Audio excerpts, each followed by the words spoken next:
kahimtang sa panahon ng latest news.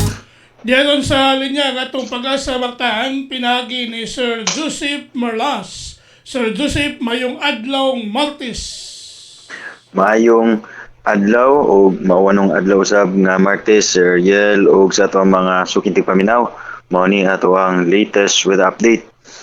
Wala na tayo gibantayan nga LPA o bagyo duol sa atong Philippine Area of Responsibility apan tungod aning shoreline. Mao ni nakahatag na tog mga pagulan karon diri sa dakong bahin sa Kabisayan, lakip na diri sa probinsya sa Sugbo. Ug samtang kining amihan o northeast monsoon may nakapekto diha lamang sa may Luzon.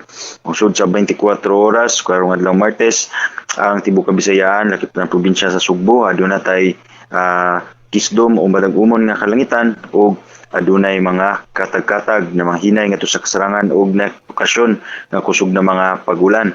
Maong nanihulgaan ng mga pagbaha o pagdahili sa yuta, labi na kung makas natin kusog mga magdugay na mga pagulan. O tungod sa baning shoreline, madalatag payong pananggaan ng mga pagulan-ulan karong adlaw. O continuous monitoring ta sa atong issue ng mga heavy rainfall warnings, ngon man mga thunderstorm advisories.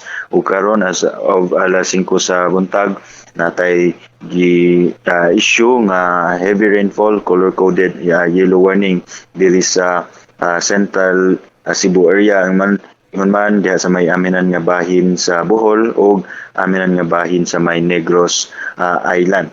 Nasa tay yellow heavy rainfall warning diha sa may southern Leyte, ingon man habagatan nga bahin sa Leyte.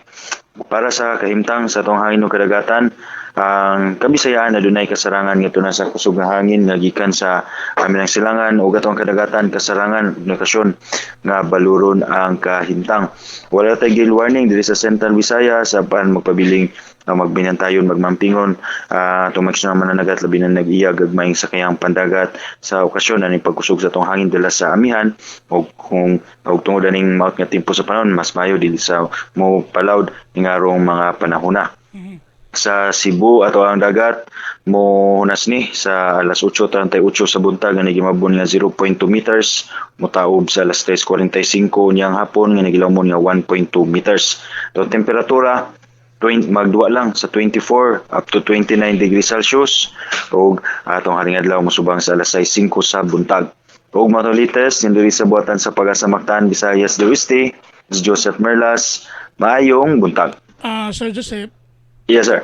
kagahapon pa ning ulan sir, hantod karon nay nanawag ito sa Ulanggo, kusog ang hangin niya, kusog pong ulan.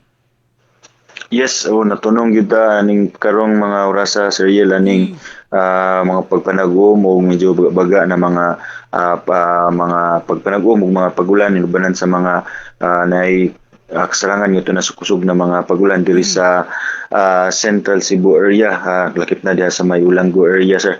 Nya ingon man ani inubanan sad ni aning mga okasyon ani kusog nga hangin ug hinungdan sa kusog na mga pagbalod tungod kay basta natay ang shoreline, ang access sa shoreline matunong diri sa Visayas area Sir Yel, nagpasabot pud ani nga kusog natay surge sa ato ang hanging amihan o northeast monsoon.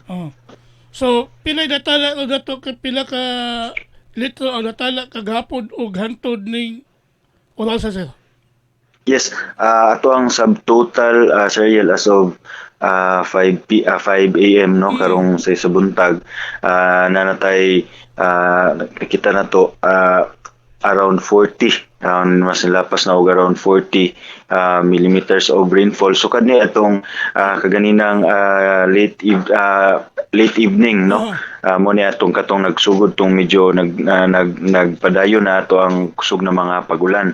So around 40 millimeters of rainfall niya expected ta mas madugangan pa ni karong adlaw Sir Yel. So kani nani around if convert na to ni into drums nani nakabundak ni around 200,000 drums per square kilometer. So kuyaw di sa atong konsil sa Kabuktiran. Yes, kuyaw ni yani labi na kita na to medyo lukop-lukop whole Central Visayas area ni, so pila ka square kilometer ni tanan mas dako pa kung i-total na to ni i-times na to og pila ka square kilometer ning whole area na to diri sa Central Cebu mo ni kadaghanon nga mabundak.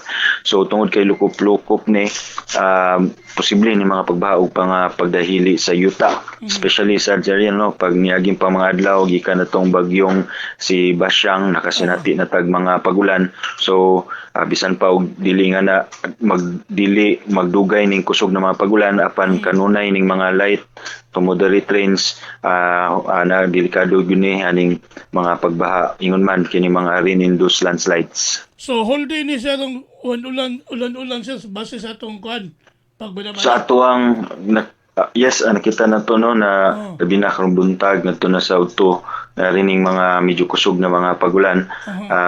Kita na to but niya sa hapon ito na sa gabi expected ta nagyapon tay mga more on light to moderate rains ug mga adlaw hinoon posible mo lurang-lurang ni but cloudy gihapon taugma no manag-umon gihapon but atong mga pagulan more on diri sa may hapon na sad ngadto na sa gabi so medyo naay break na time break sa may buntag ug mga adlaw but taas gihapon tsansa sa mga pagulan sa Ariel di gihapon kumpensahan tungod kaning shoreline nga gihapon nakapekto yang access diri sa may Visayas area. So unsay pahimangno ano siya sa atong sa kabukiran karong mga oras Yes, tungod aning shoreline no na nakita na to posibleng makapekto pa karong adlaw ingon man ug mga adlaw taas gyapon ang tsansa sa mga pagulan. So continuous monitoring ta sa ato ang mga weather updates, atong mga warnings ug ato ang mga advisory ug mas mayo maminaw ta sa ato ang mga local mga LGUs sa nato unsay mga ilang mga pahimangno o mga abiso o magandam lang ta no especially aning mga duol sa coastal area sa low lying areas o duol aning tilan sa kabukiran o kining duol sa mga kasapaan. Delikado aning mga kusog na padayon ng mga pagulan posible ning mga pagbaha pa o mga pagdahili sa yuta.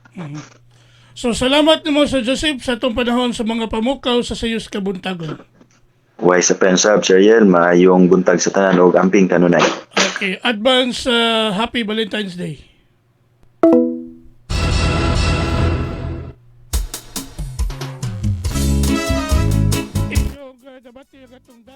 Kahimtang sa panahon nining adlaw Martes Pizza G's bulan sa Pebrero tuig 2026.